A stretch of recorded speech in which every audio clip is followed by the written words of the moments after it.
Quem inventou a máquina de costura foi um gênio. Sabemos que quando você costura à mão tem que passar a linha por cima e puxar para o outro lado.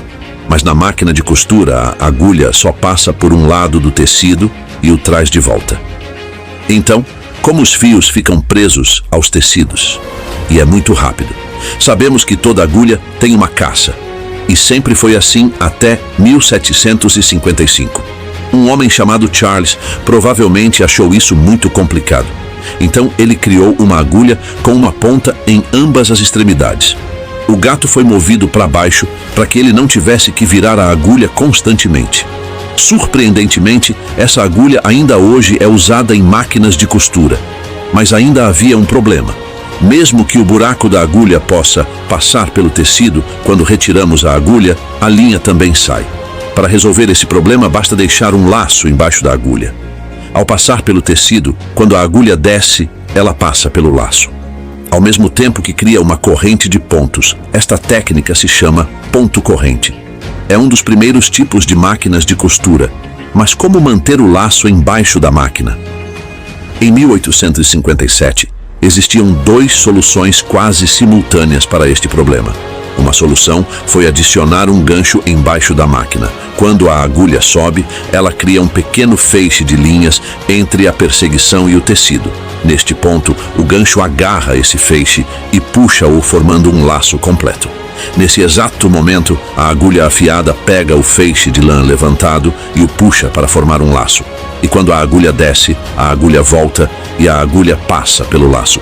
E então, à medida que sobe, o pacote se dobra novamente. O processo se repete. O outro design é muito semelhante, apenas o gancho foi projetado para girar.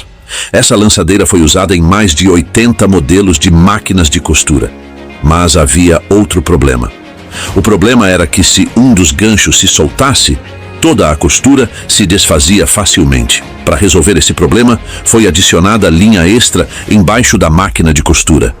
Esta linha está conectada a uma agulha de bobina. À medida que a agulha passa pelo tecido, a bobina também passa pela alça azul, cruzando assim os dois fios. Quando a agulha retorna, bloqueio é.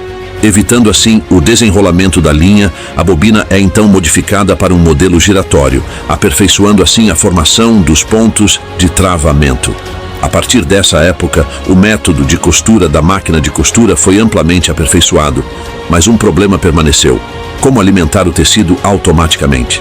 Nos primeiros modelos de máquinas de costura, o tecido tinha que ser movido manualmente após cada ponto. Além da falta de eficiência, o espaçamento dos pontos nem sempre era o mesmo. Por esse motivo, um calcador foi adicionado à máquina de costura. Para segurar o tecido no lugar, embaixo do tecido, há uma placa de metal que parece um pincel. Quando a agulha é removida, ela recua um pouco.